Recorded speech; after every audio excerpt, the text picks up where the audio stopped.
e muito obrigada a todos por terem vindo. Em primeiro lugar, muito obrigada aos investigadores, não é? Primeiro pelo trabalho, depois por aceitarem o convite. E é uma honra tê-los cá e estamos muito contentes com o trabalho. É um trabalho muito interessante, é, de respeito às omissões na transparência dos partidos políticos. E temos temas muito interessantes em relação às diferenças entre os partidos, principalmente, o nível de transparência dos partidos em Portugal, quais as áreas onde nós podemos perceber que ocorrem mais omissões e quais são as obrigações de transparência que os partidos têm ou deveriam cumprir num Estado de direito democrático. Pronto, também não vou entrar muito no tema, vou deixar para os especialistas falarem. E muito obrigada a todos. Por favor, Joshua, Muito obrigado. Patrícia, Carolina. Muito obrigada. Eu vou só Obrigada. fazer partilha de ecrã eh, para mostrar aqui um PowerPoint que nós fizemos. Conseguem ver? Sim, sim. Ok. Ok. Bom, ah, antes de mais, boa tarde a todos. Primeiramente, gostaríamos de agradecer pela oportunidade à Transparência Internacional por nos receber aqui hoje. Como foi bem introduzido, eu e os meus colegas estamos aqui hoje para apresentar o nosso projeto, intitulámo-lo de O Silêncio que Fala Mais Alto, Omissões na Transparência dos Partidos Políticos em Portugal, que surgiu sob a orientação do professor Marco Lisi, ao qual também deixamos o nosso agradecimento, ainda que não esteja aqui hoje connosco. Este contacto deu-se inicialmente com o objetivo de colaborarmos no preenchimento da terceira ronda da Political Party Database, mas progrediu ao longo do tempo, dando origem a este estudo que vamos apresentar hoje. E, portanto, vamos falar sobre transparência, mas mais concretamente sobre transparência nos partidos políticos, e temos como objetivo nesta apresentação não só explicitar os nossos pressupostos que levaram à nossa questão de partida, mas também enunciar a metodologia que empregamos e divulgar os resultados do estudo. A transparência é um conceito relativamente recente que tem vindo a incorporar não só o vocabulário académico, mas também vemos-la mais frequentemente utilizada hoje em dia na agenda política, muitas vezes como arma de arremesso contra o secretismo e a falta de honestidade dos vários agentes políticos. Mas pareceu-nos que a maioria das investigações científicas em Portugal que vai incidir sobre transparência tende a restringir-se primeiramente às atividades estatais e governamentais, e não necessariamente nos partidos políticos em si, e também muitas vezes associadas a um conceito de transparência que vai estar ligada a questões de ética, de corrupção, de falta de integridade financeira.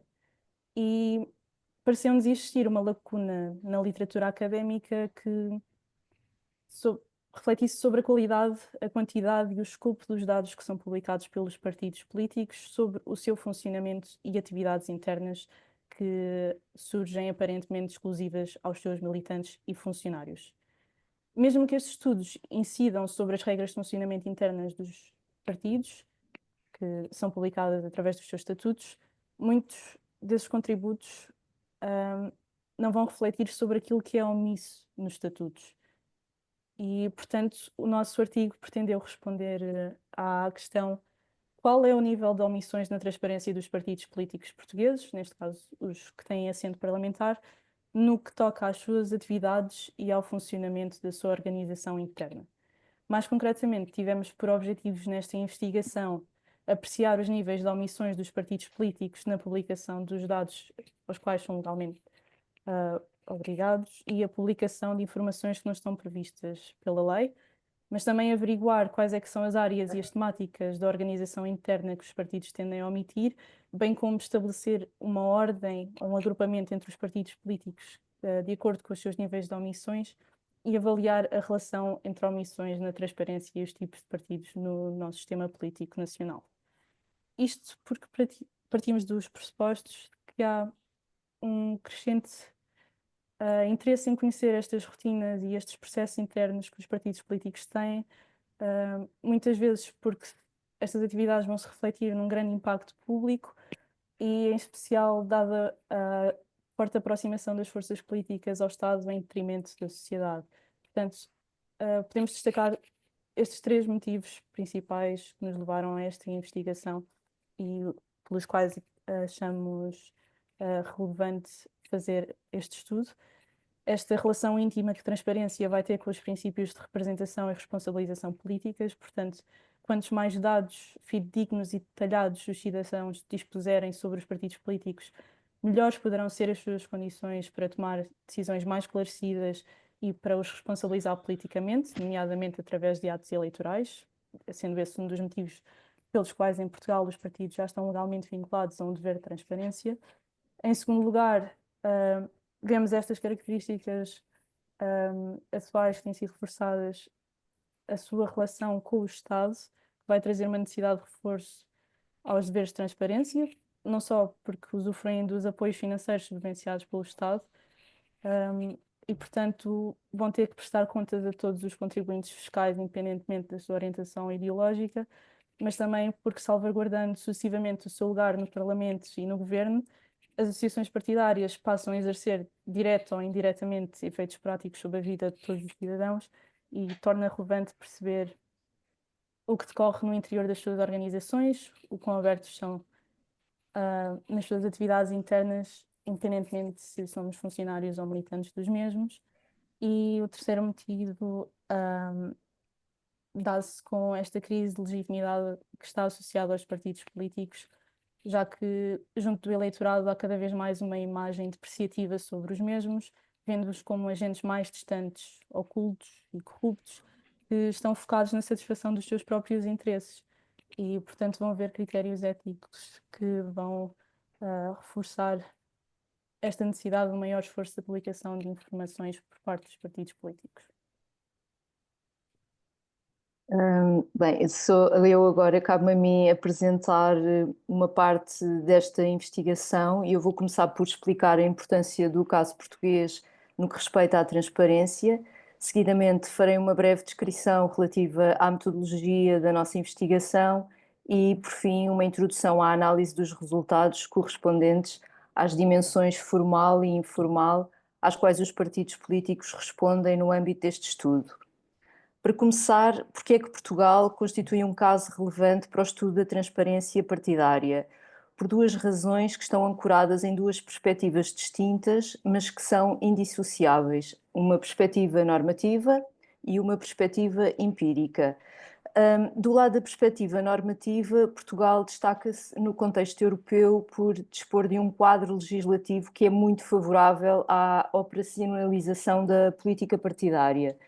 No entanto, nem o enquadramento legal, nem os indicadores empíricos sugerem que os partidos portugueses sejam mais ou particularmente transparentes em razão dessa grandeza legislativa. Por exemplo, na lei dos partidos políticos, o artigo 6º, que é designado princípio da transparência, a redação do artigo não desenvolve os termos dessa transparência.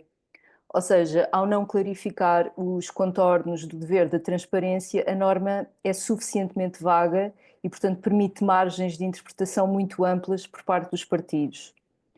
Outro exemplo é um relatório da OCDE, o Trust Survey, que foi publicado em 2024, é baseado em 60 mil respostas de 30 países num inquérito que decorreu ao longo de 2023 e onde os partidos políticos portugueses surgem como as instituições públicas em que os cidadãos menos confiam.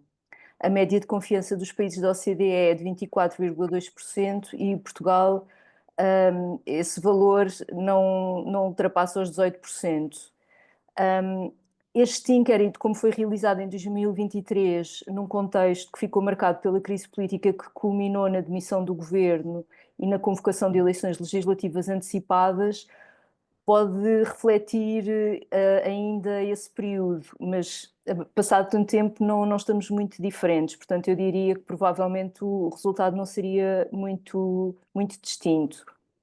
Relativamente à perspectiva empírica, o interesse no estudo da transparência em Portugal deve-se também ao seu potencial comparativo, especialmente em três dimensões. Nós temos a longevidade ou o nível de institucionalização, pretendemos avaliar os partidos mais antigos, que estão há mais tempo no sistema político, e os mais recentes, a ideologia, através da clássica dicotomia esquerda-direita, e o grau de responsabilidade no âmbito governativo. Ou seja, a comparação entre os partidos chamados do arco da governação e aqueles que nunca integraram um governo. Portanto, esta amostra comparativa vai nos permitir avaliar com profundidade a relação entre a transparência e os tipos de partidos políticos. Antes de passar à análise dos resultados, vou explicar brevemente a nossa abordagem metodológica. Como já foi referido aqui, a nossa investigação nasce da nossa participação no projeto Political Party Database, que é uma base de dados internacional que agrega informações sobre a organização interna dos partidos políticos de vários países e, portanto, as variáveis que usamos no nosso trabalho são aquelas que na nossa análise não tiveram uma resposta por parte das organizações partidárias. É importante referir que o projeto tem vários anos e, portanto, ou seja, decorre ao longo de vários anos e, portanto, existe aquilo a que nós chamamos rondas de trabalho. Nós fizemos parte da terceira ronda de recolha de dados e isso permitiu-nos consultar dados de anos anteriores, recolhidos por outros cientistas políticos, e onde constam dados dos partidos políticos portugueses em diferentes fases. A nossa análise é referente à recolha de dados de 2024. Como eu já disse, foi então com base na falta de respostas a determinadas variáveis que nós classificámos como not provided. O estudo foi todo feito em inglês, por isso às vezes é difícil fazer estas traduções. Not provided é um termo que é não dado, os partidos não nos deram a informação que era requerida, portanto, not provided. Nós medimos as omissões dos partidos em diferentes dimensões. Um dos primeiros desafios com que nós nos deparámos foi com o elevado número de variáveis, porque estávamos a avaliar muitas dimensões que não estavam diretamente relacionadas com o nosso objeto de estudo e, portanto, o primeiro passo foi selecionar as variáveis que eram efetivamente relevantes para o nosso caso. O passo seguinte consistiu em eliminar as variáveis que apresentavam respostas idênticas em todos os partidos ou que não eram relevantes para o caso português. Nós estamos a falar de respostas que estão definidas por lei, como, por exemplo, a lei das cotas, essas leis que obrigam os partidos a responderem obrigatoriamente. Portanto, um total de cerca de 300 variáveis, nós selecionámos 204 variáveis. Ainda em consequência deste processo, nós fomos percebendo que algumas variáveis, embora fossem relevantes, não se aplicavam a todos os partidos, também devido às suas características funcionais. E, portanto, excluímos todas as questões categorizáveis como not applicable, ou seja, variáveis que não se podiam aplicar a um determinado partido pelas suas características de organização e regulação interna. Um exemplo óbvio é o das variáveis que pediam respostas sobre referentes internos, por exemplo. Nem todos os partidos têm referentes internos e, portanto, essa variável teria uma classificação de not applicable. Num segundo passo, nós dividimos a investigação em duas dimensões, a formal e a informal. A dimensão formal tem a ver com o cumprimento das obrigações legais de transparência, como seja a divulgação de dados financeiros, por exemplo, e esta dimensão confirmava muitas vezes que a legislação é efetivamente imprecisa em relação a outras atividades internas dos partidos. A dimensão informal, por sua vez, mediu a qualidade da publicação de dados que não são legalmente obrigatórios, mas que neste caso foram cruciais para avaliar a transparência dos partidos. Por exemplo, informações ligadas à estrutura organizacional, às eleições internas ou ao funcionamento dos congressos. Para compreendermos as áreas em que os partidos mais omitem, nós mantivemos a divisão original do Political Party Database, que dispõe de variáveis em 4 grupos principais: militância e apoio aos partidos, estrutura organizacional e recursos humanos, eleições nacionais e decisões internas. Estes dois últimos grupos, eleições nacionais e decisões internas, são particularmente importantes porque é através deles que nós fomos capazes de avaliar se os partidos estão dispostos a partilhar informações com repercussões políticas significativas. No processo de confronto entre as informações publicadas por cada partido e as questões da base de dados, nós recorremos a 2 parâmetros. primeiro analisámos as vias de comunicação que os partidos usam para divulgar informações e distinguimos entre as informações que eram disponibilizadas diretamente nos seus sites, nos estatutos ou nas redes sociais, por exemplo, e indiretamente com questões que nós enviámos aos partidos ou através da informação que conseguíamos recolher através dos meios de comunicação social. Em segundo lugar, a classificação de omissão era validada sempre que fosse presumível que o partido podia responder à questão tendo em conta as suas características funcionais e não conseguíssemos encontrar informação que correspondesse a uma resposta àquela variável. Ou seja, quando as informações eram incompletas, incongruentes ou pouco claras. No geral, a nossa investigação é classificada como sendo essencialmente qualitativa, resultado de uma leitura de legislação em vigor e das fontes pelas quais os partidos comunicam, opondo-as a um leque de questões consideradas fundamentais para explicar o que decorre no interior das organizações partidárias e que é frequentemente vedado aos cidadãos, ou seja, nós não temos noção de como é que estas coisas acontecem dentro dos partidos, tem muito a ver com a sua organização interna. Finalmente, e para terminar a minha parte da apresentação, a análise dos resultados está dividida entre as dimensões formal e informal. Relativamente à dimensão formal, ou seja, às informações que os partidos disponibilizam e que é exigida por lei, a análise dos dados revela que o CDS e o Chega são as únicas forças com assento parlamentar que não são completamente transparentes. Estes partidos não revelam a origem dos seus rendimentos nem a natureza das suas despesas. Também não discriminam os valores auferidos pelas cotas e doação dos seus militantes, nem apresentam valores relativos aos contributos de não filiados ou relativos aos gastos destinados às campanhas eleitorais. No entanto, como seria expectável, a maioria dos partidos políticos, 7 em 9, disponibilizaram contas e permitiram dar resposta a todas as questões colocadas e que coincidiam com informações legalmente exigidas. Portanto, este resultado acaba por confirmar a ideia de que os partidos cumprem os critérios aos quais estão vinculados e podemos concluir que seria até contraditório que os partidos se submetessem a regras sem a intenção de as respeitar. Relativamente à dimensão informal, ou seja, as áreas em que os partidos não estão vinculados por lei a disponibilizar informação, mas cedem-na de modo voluntário. A nossa análise revela que as forças políticas tendem a não disponibilizar mais informação, além daquela a que estão obrigados a dar, em duas áreas distintas. No que respeita à sua estrutura organizacional e aos recursos humanos, e quanto à seleção e composição das listas de candidatos ao Parlamento, especialmente nas últimas eleições legislativas, que foi o período que nós analisámos, portanto as eleições de março de 2024. Os níveis de omissão nestas duas dimensões atingem os 15%.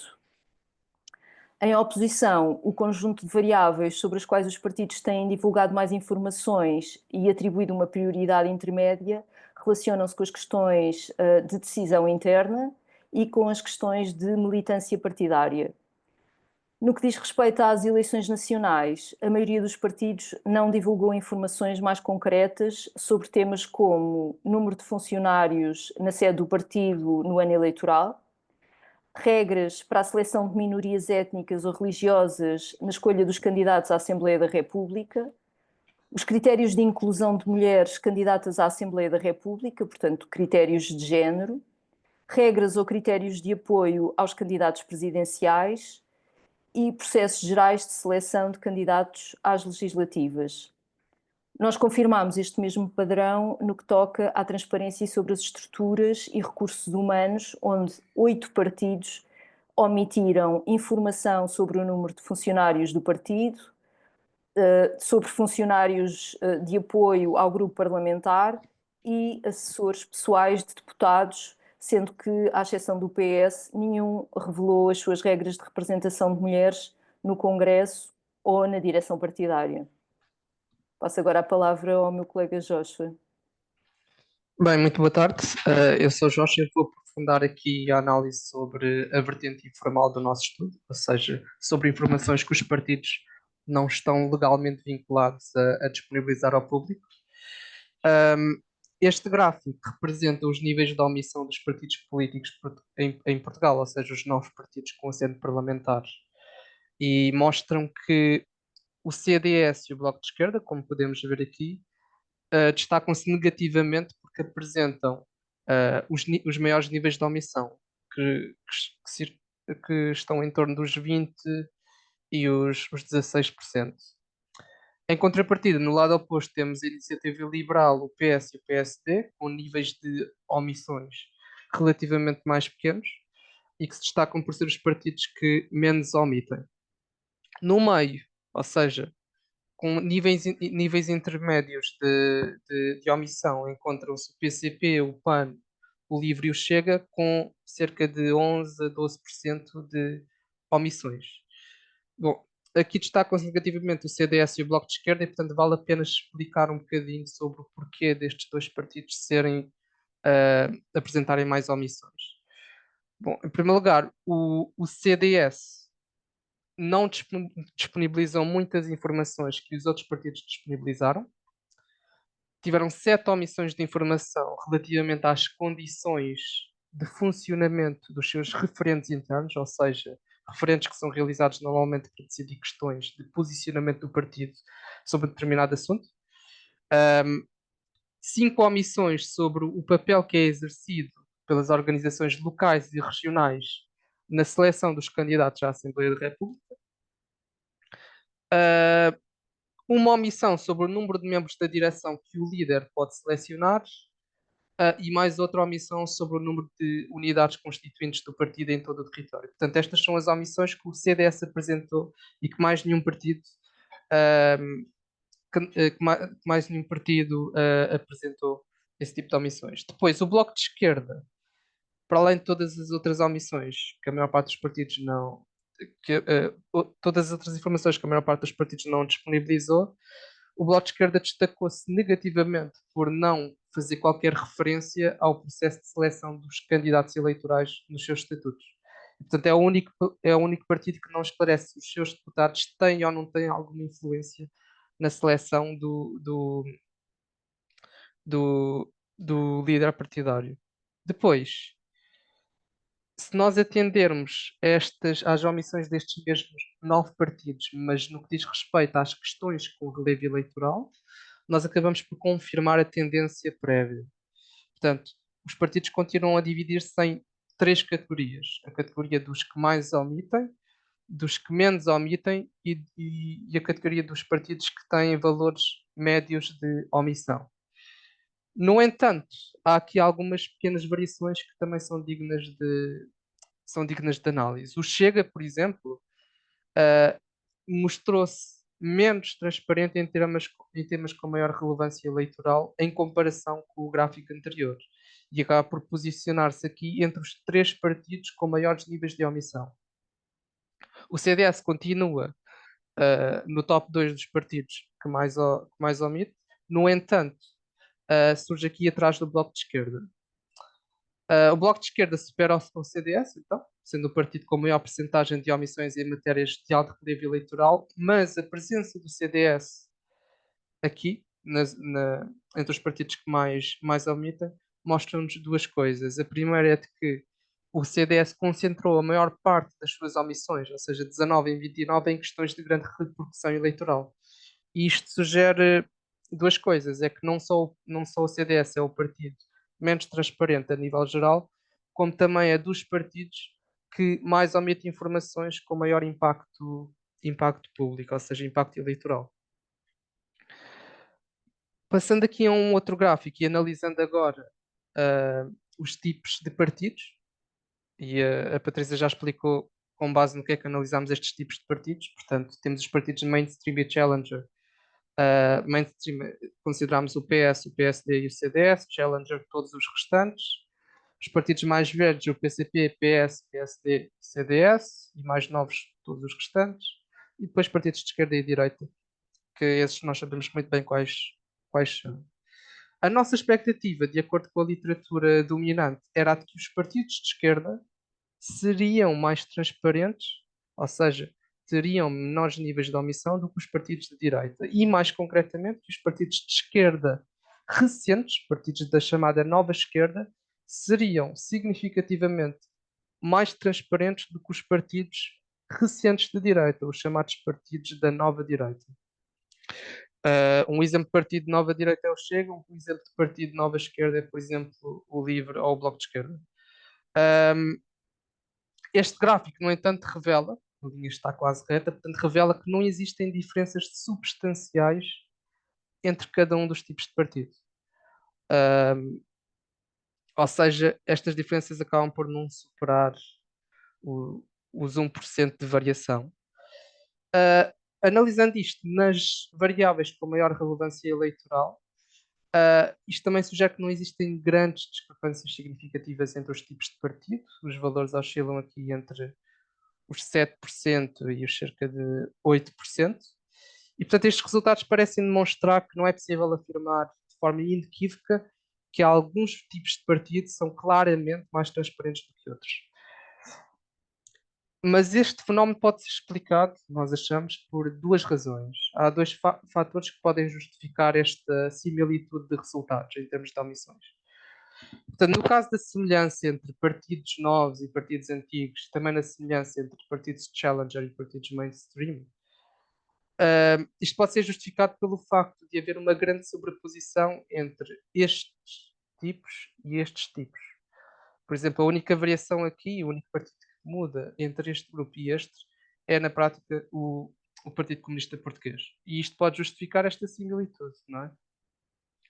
Depois, há um impacto que é desproporcional, como nós já vimos, do CDS. Porque o elevado número de omissões do CDS, sobretudo em relação aos demais, pode ter inflacionado as percentagens de omissões nos grupos, nos tipos aos quais esse partido pertence. Neste caso, os partidos de direita, mainstream e antigos. E isto acaba por contrariar a tendência positiva que o PS e o PSD tiveram, que se destacaram nessas mesmas categorias, que se destacaram positivamente, enquanto o CDS se destacou negativamente, o que mostra que pode ter existido aqui um contrabalanço. Isto pode explicar também esta similitude de resultados. Só que um dado surpreendente é o de que, no que diz respeito à ideologia política, parece existir aqui uma prova de que, se calhar, os partidos de esquerda não são necessariamente mais transparentes do que os de direita, porque estes últimos dois gráficos, como nós mostramos, revelam que, na verdade, os partidos de direita são menos omissos, ou seja, omitem menos do que os partidos de esquerda. E isto é particularmente relevante se depois analisássemos os dados com maior pormenor entre os partidos do Bloco, do PAN e do LIVRE, que são três forças de esquerda da chamada nova esquerda, que se encontram entre os 5 partidos menos transparentes.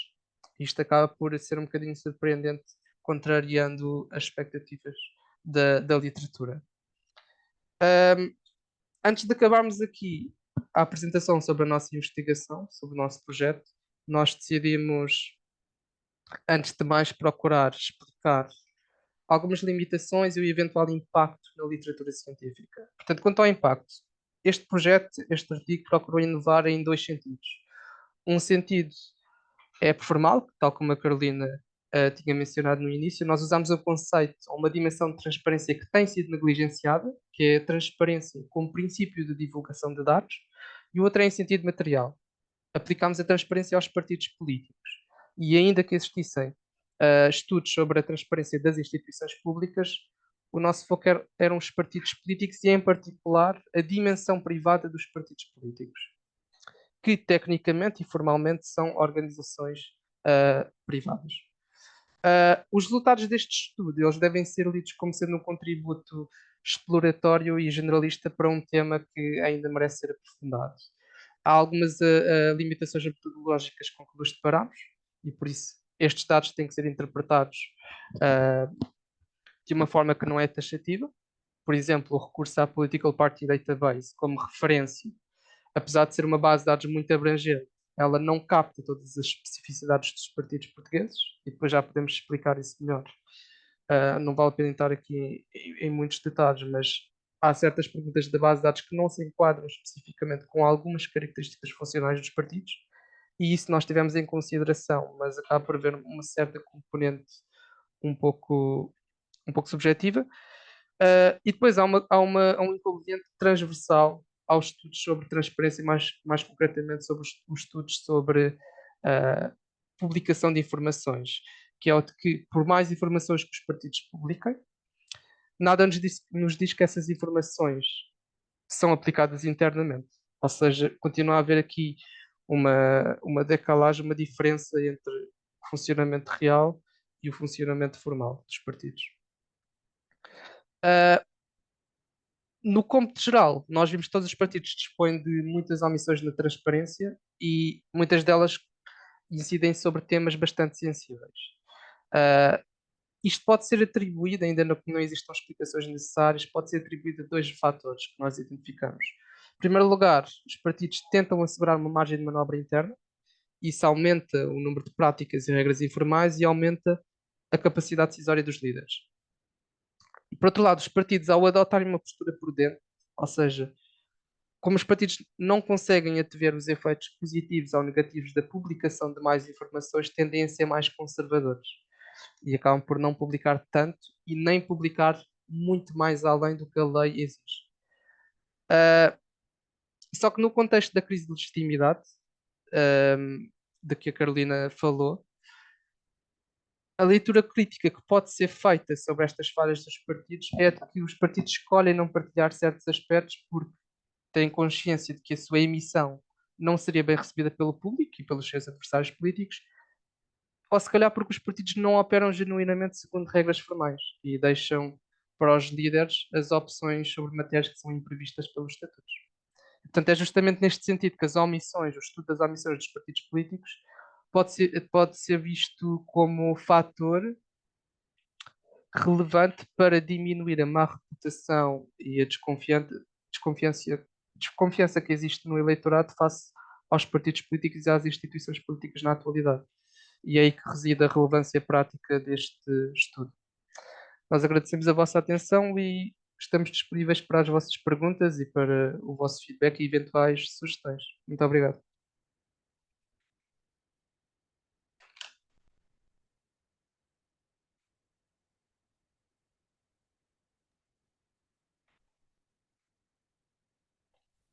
Muito obrigada pelas apresentações e vamos aqui aguardar mais perguntas. Eu acho que nós temos aqui já uma pergunta, aliás, já temos aqui várias perguntas. Eu procurei responder por escrito à pergunta do Vítor Marques, e temos aqui a pergunta também do João Fernandes e novamente do Vítor Marques. Se calhar podemos responder Sim, claro oralmente, que sim. porque assim toda a gente ouve a nossa explicação. Qual o Claro motivo que para sim. fazerem a distinção? E, por outro lado, o CDS é neste momento um partido residual com poucos recursos. Bem, a questão de termos o CDS neste estudo é porque o CDS tem representação parlamentar e a nossa análise incide sobre os partidos com representação parlamentar. Mesmo que a presença do CDS seja efetivamente residual.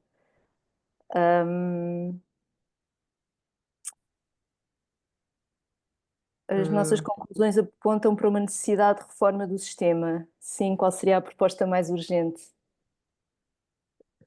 Joshua, queres responder?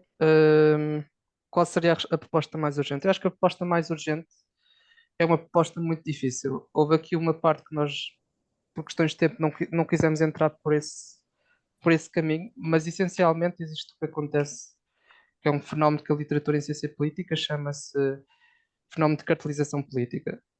E um dos paradoxos deste fenómeno, um dos grandes inconvenientes, que é também um inconveniente da democracia partidária, é de que os partidos regulam-se eles próprios. Ora, se os partidos se regulam eles próprios, claramente não têm o interesse em se submeterem a regras que são demasiado exigentes para eles. Certo? Então, mas qual é que seria a proposta? Se fosse eu a governar, qual é que era a proposta que eu aplicaria? Eu criaria uma entidade totalmente separada dos partidos políticos.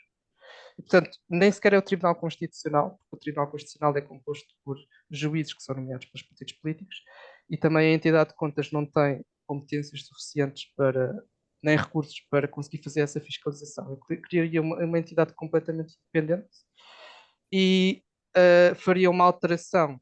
Aí já estamos dependentes dos nossos partidos políticos, porque infelizmente a nossa Constituição exige que sejam os partidos políticos a regularem-se eles próprios. Mas se fosse possível, era criar uma nova lei a exigir mais transparência aos partidos políticos. Isto em termos gerais, depois tínhamos que saber o que é que essa lei ia exigir. Mas criar uma nova lei a exigir mais transparência aos partidos políticos e criar uma entidade completamente independente face aos partidos políticos que fiscalizasse o cumprimento dessa lei pelos partidos. Essas seriam as medidas mais urgentes, mas claramente que não são fazíveis,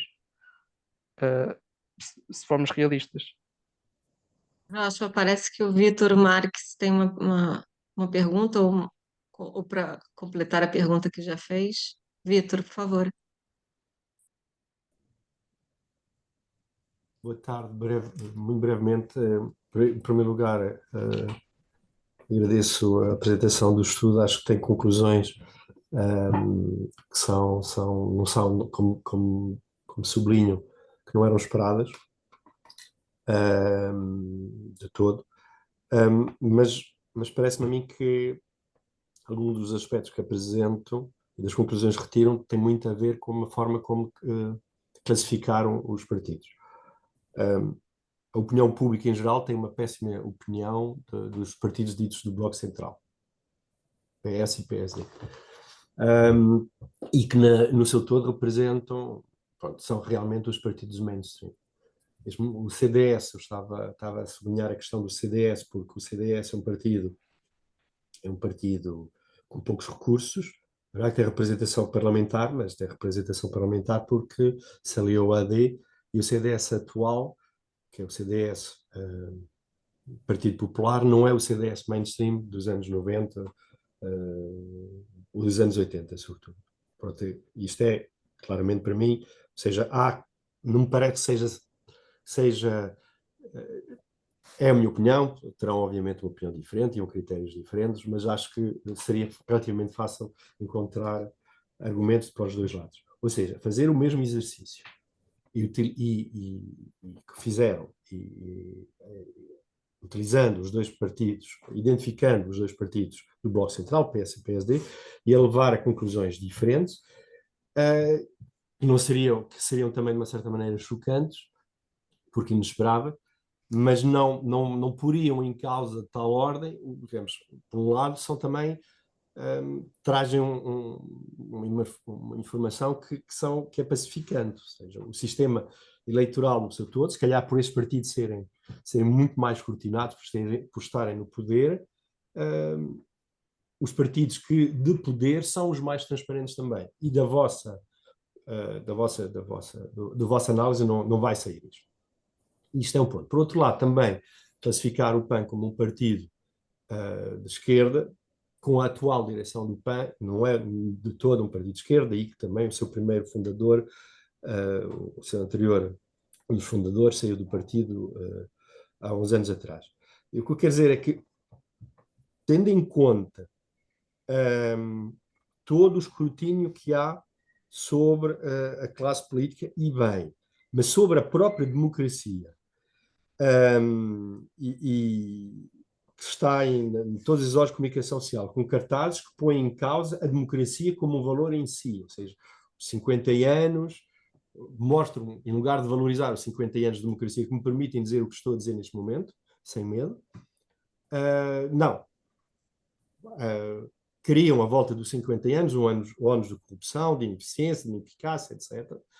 Parece-me que sem grandes ressalvas, as conclusões ou com algumas ressalvas, as conclusões deste estudo podem ser relativamente, digamos, e lidas por outros de uma forma indiagonal, podem ser,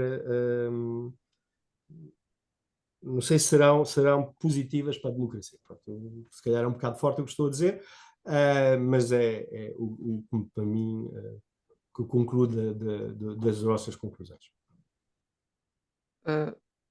Eu podia só fazer-lhe uma pergunta. Consideraria o PAN um partido, ou seja, se tivesse que colocar o PAN no âmbito do espectro político ou partidário, colocaria-o em que posicionamento político? Num posicionamento que não pôs, eu não teria feito, por lá está, eu não teria feito Centro? desta forma, que seria centro, exatamente.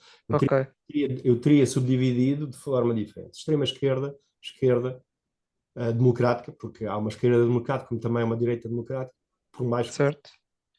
mas podemos só chamar esquerda ou direita, centro e extrema-direita. Eu francamente Ok, por aí as coisas neste espectro, e aí, pondo a coisa neste espectro, podemos concluir uma coisa: os extremos tocam-se.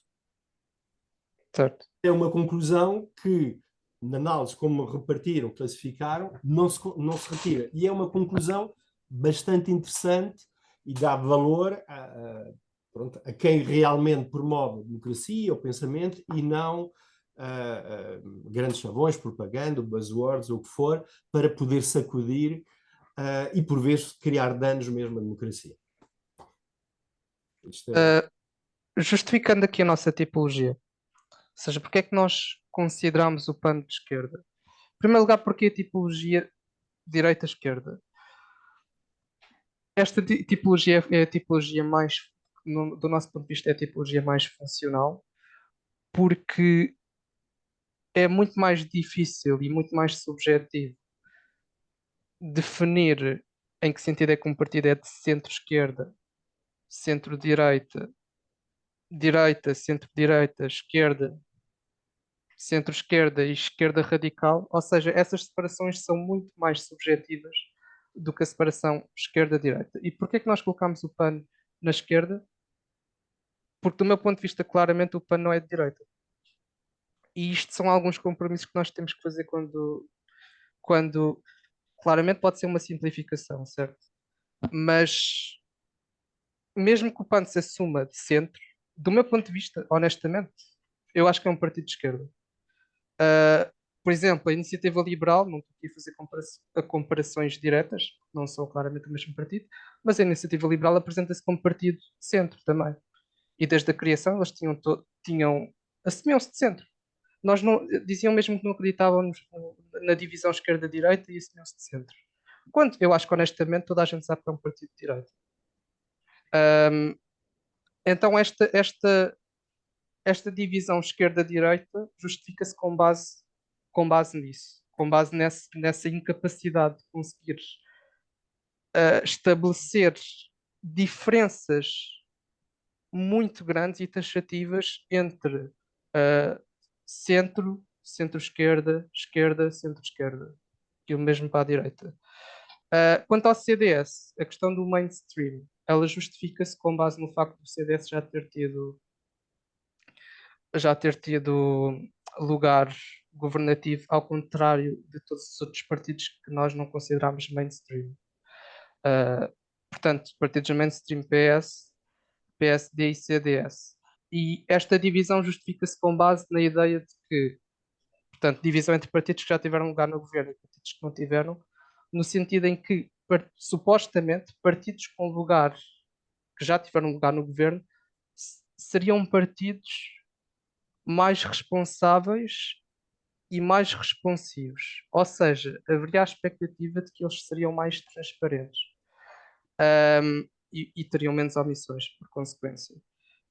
Enquanto os partidos que não têm lugar parlamentar poderiam em princípio não teriam lugar parlamentar, não, lugar governativo, em princípio não seriam tão transparentes. Então foi com base nesse pressuposto que fizemos essa divisão também.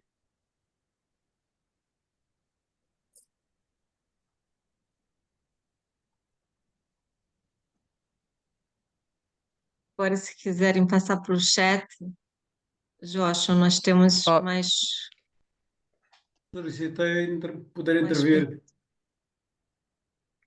Claro que sim, António, por favor. Posso?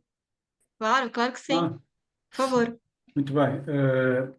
Desde logo, agradecer aos três jovens estudantes o esforço na elaboração deste trabalho e o mérito do mesmo. sobre um tema de grande atualidade e de grande pertinência. E, portanto, os meus parabéns por isso. Mas os estudos académicos, como nós sabemos todos, eu também participei neles, também têm lacunas de diversa índole, ou como lhe chamaram, omissões.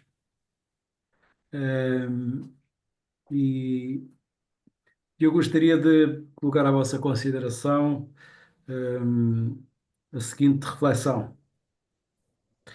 Ainda esta semana, a comunicação social fez eco de um problema antiquíssimo, que é a promiscuidade entre o pessoal que está na sede dos partidos políticos e que está na Assembleia. Como sabemos, os partidos são financiados por três gavetas: uma gaveta dos partidos, outra gaveta dos grupos parlamentares e outra gaveta das campanhas eleitorais, que anualmente mobiliza muitas dezenas de milhões de euros dos recursos públicos. E 51 anos depois da democracia instaurada em Portugal, continuamos com situações destas que revelam, são uma expressão gravíssima da falta de transparência dentro dos partidos. E não ouvi nenhuma referência, não conheço o estudo, não tive a oportunidade de o ler, não sei se está acessível já, e não se debruçaram sobre isso, não tiveram nenhuma consideração sobre isso, e é uma questão muito importante. Segundo ponto, vocês referiram isso, ainda que de en passant, porque referiram que alguns partidos omitiram a informação sobre o pessoal que está na série e nos grupos parlamentares. Mas isso deveria merecer um outro aprofundamento que não foi feito. Segunda nota, na parte final da vossa apresentação, falaram sobre as conclusões a retirar sobre este fenómeno de cartelização política, e apontaram no sentido de ser criada uma nova entidade, uma nova lei. Estamos a falar de soluções que já foram criadas mais do que uma vez, quer entidades, quer alterações na lei. Infelizmente, os resultados são escassíssimos. E, por último, deixava à vossa consideração a seguinte questão: ponderaram em algum momento recolher informação através do inquérito junto dos militantes dos partidos para saberem minimamente qual o nível de transparência interna dentro dos partidos?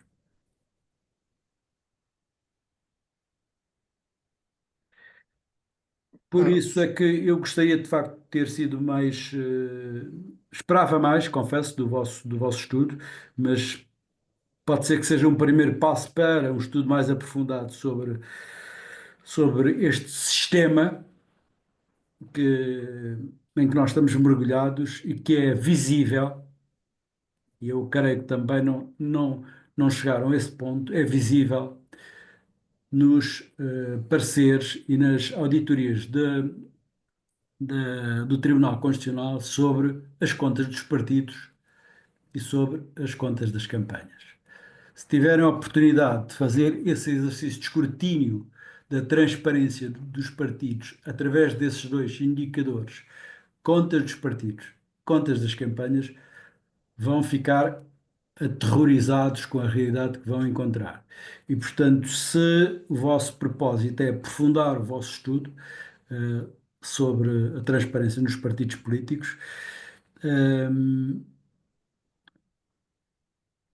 tentem aprofundar esses dois parâmetros que eu acabei de referir, porque não estamos a falar só de falta de integridade financeira, como referiu no início a Carolina Lopes, não é? Sim, sim. Quem nos dera que os problemas nos partidos fossem só de integridade financeira. O problema é que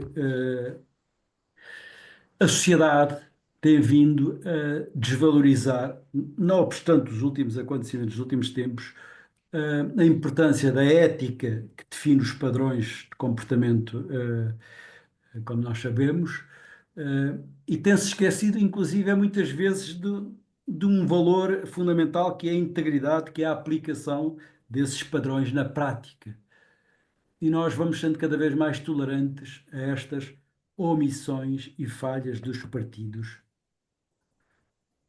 que são financiados por nós, por nossos impostos. Termino dizendo, se o Estado, nós não os financiássemos, porventura, neste momento não teríamos um único partido vivo na democracia portuguesa. E, portanto, esse aspecto não foi referido no vosso estudo, é de crucial importância. Analisar o financiamento, o impacto do financiamento na transparência ou na falta de transparência dos partidos políticos. Portanto, para finalizar, os meus parabéns pelo vosso trabalho, mas como disse no início, todos os trabalhos têm lacunas, mesmo os mais aprofundados, mesmo os que têm mais tempo, mesmo os que envolvem atores e investigadores mais experientes, mas de facto há lacunas, omissões que nós não podemos continuar a deixar passar, porque de facto é a democracia que fica em causa e a democracia está cada vez mais em causa em todo o mundo, infelizmente. Muito obrigado. Muito obrigada, António. Agora parece que o Bernardo quer fazer uma intervenção também. Já estamos a ficar com o tempo um pouco apertado, portanto, Bernardo, por Sim, boa favor. tarde. Não, será curto, com certeza. Aquilo que eu queria Desculpa, falar. Patrícia. Desculpa, Bernardo. Patrícia ia dizer alguma coisa para Não, não, completar não, o não. Antônio? Nada, nada. Ah, E tá bem, depois ok. podemos falar Ok, no fim. Podemos ouvir ok, agora as ok. intervenções todas. Bernardo, força então. Não, queria só dois apontamentos. Por um lado, a ideia de como é que se resolve estas questões. Isto tem muito a ver com a falta de incentivo dos partidos a adotarem práticas mais transparentes, porque não parece haver uma premiação por parte do eleitorado de práticas mais transparentes ou de posições mais para a transparência ou para a integridade. Aliás, como se está a notar agora, neste momento, com as sondagens, vamos ver se depois se comprova no eleitoral. Ou seja, não há uma penalização para uma aparência de pouca de impropriedade, como também não há um prémio para alguém que seja, ou para algum partido que se disponha mais. Por outro lado, é isto que também dizia o António anteriormente, que é também se expuser muito, o modus operandi de todos os partidos está muito ligado a esta rotação de pessoas entre os vários gabinetes e as várias formas de financiamento e de trabalho partidário misturado com o trabalho político, de representatividade. Portanto, há aqui expor muito traz alguns riscos que não são beneficiados pelo prémio eleitoral. Diria e isso é um problema.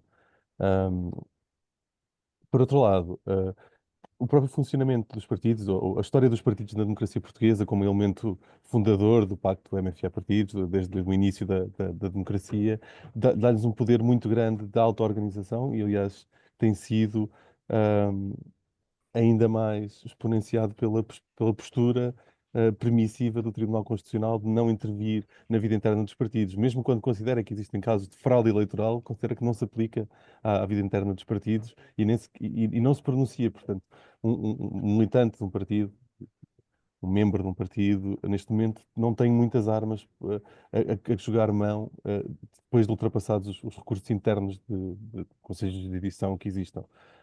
Portanto, que se houverem problemas graves de funcionamento dentro dos partidos também estarão tomados certamente pelo mesmo problema das direções. Portanto, não há uma tutela efetiva dos direitos dos militantes dos partidos porque o Tribunal Constitucional não o quer fazer e os tribunais comuns também não o fazem. Portanto, são os únicos cidadãos portugueses que estão desprovidos de qualquer tipo de tutela para fazerem valer os seus direitos e para tornarem, talvez, por exemplo, as práticas internas mais transparentes, diria. Pronto, obrigado. Muito E obrigada, parabéns. Bernardo. Obrigada. Queres responder a algum? Querem responder a algumas, Patrícia e Carolina?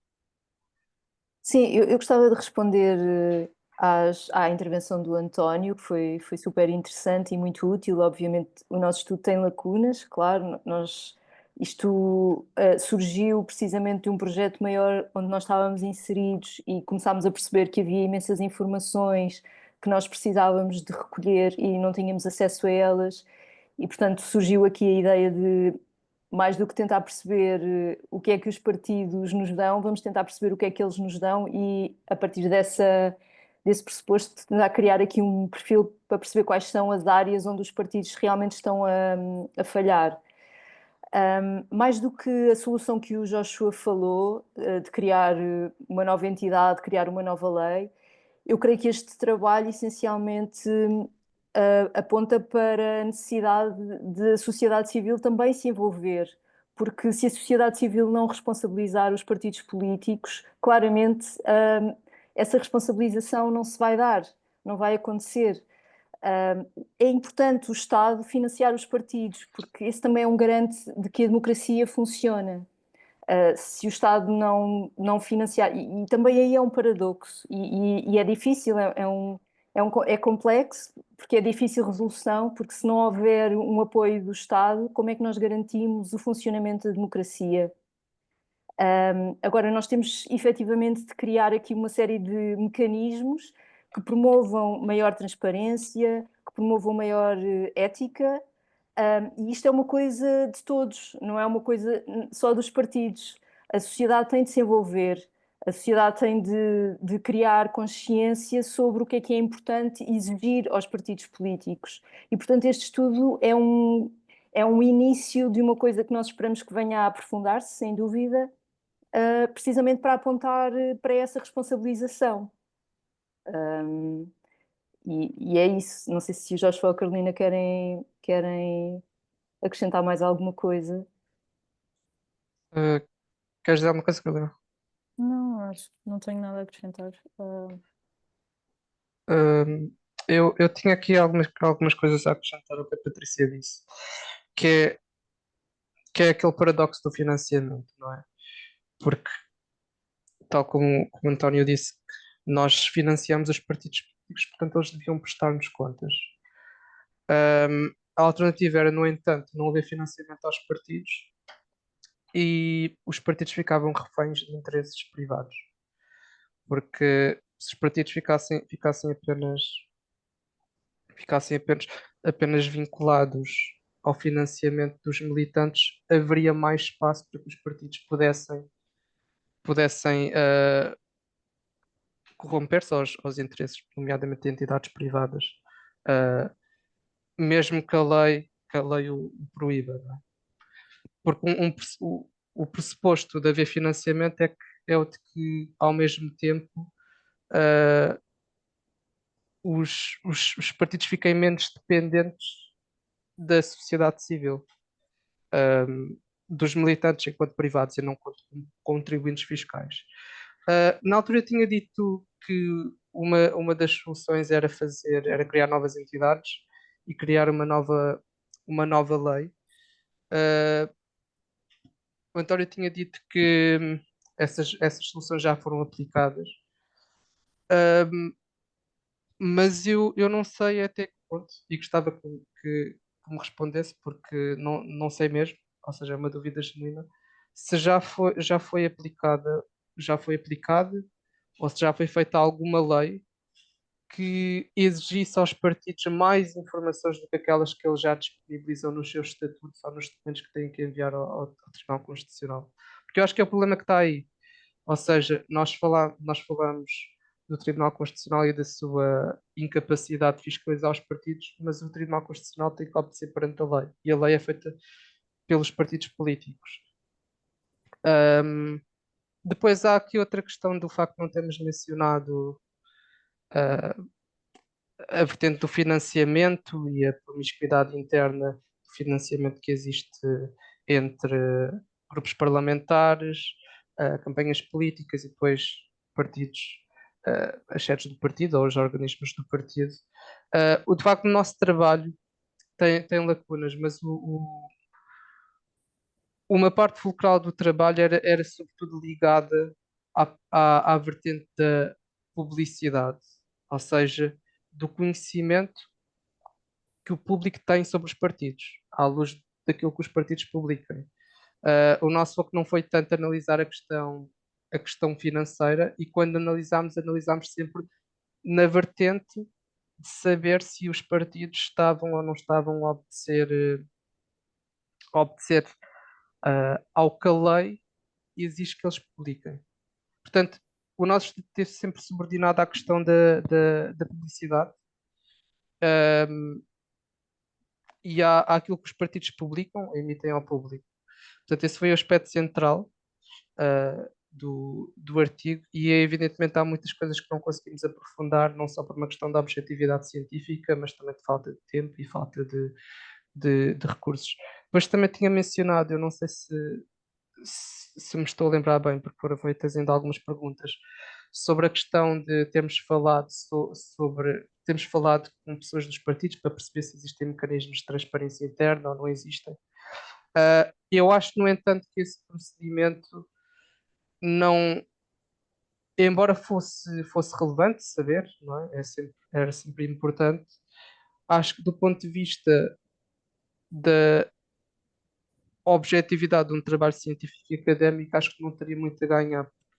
Eu acho que é sempre bom saber para complementar, mas acho que não teria grande valor no sentido em que alguém que esteja dentro de um partido nunca teria, ah, em princípio, não criticaria ou não daria todos os detalhes sobre aquilo que os partidos efetivamente fazem. Ah, Portanto, acho que tentei responder aqui a algumas das perguntas, acho que não respondi a todas, mas António, seja livre de intervir. Eu vi Sim, que. sim, se eu puder responda, reconhecer responda. duas ou três notas, agradecia, por favor.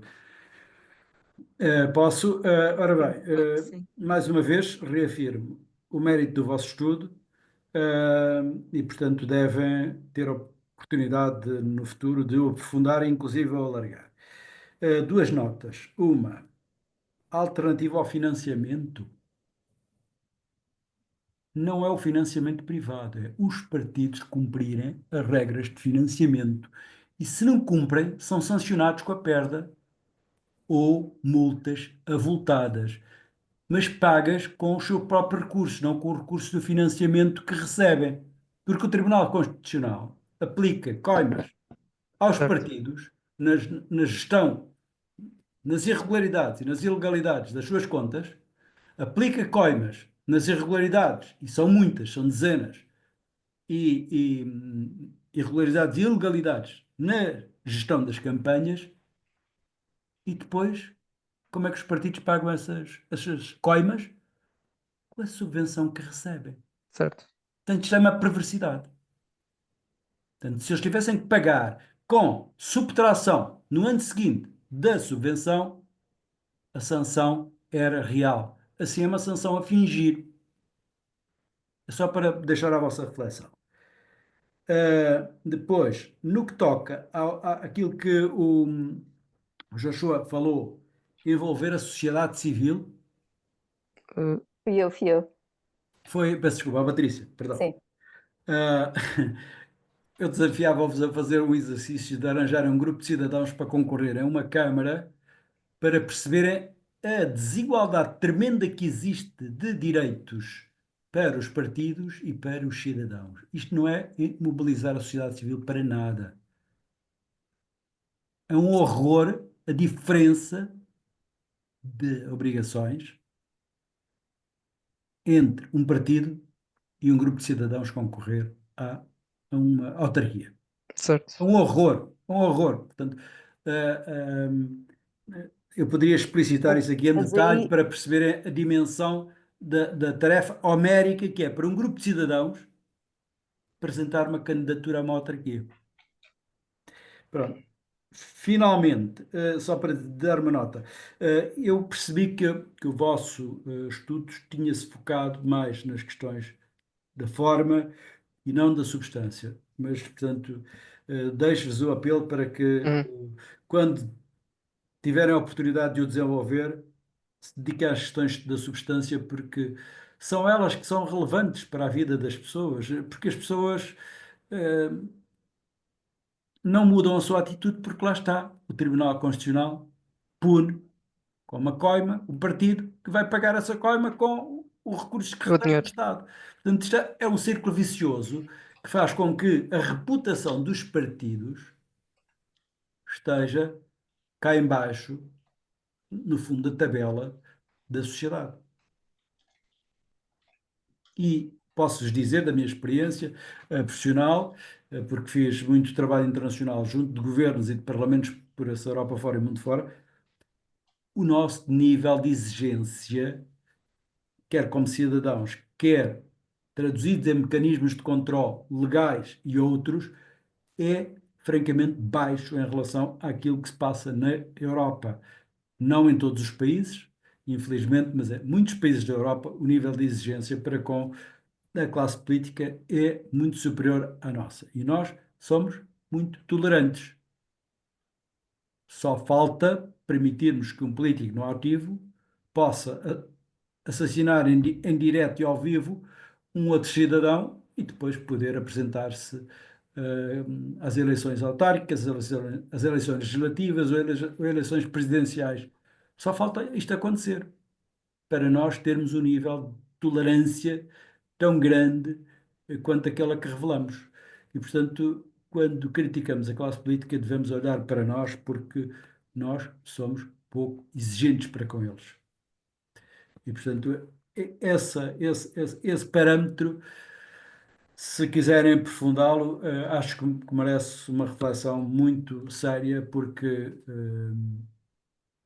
nós não estamos atrás da Dinamarca, nem da Holanda, nem de outros países da nossa dimensão comparáveis connosco, porque somos mais estúpidos, mais ignorantes, somos menos competentes, somos menos trabalhadores. Somos pelas razões que estamos a referir. Falta de liderança, falta de organização, falta de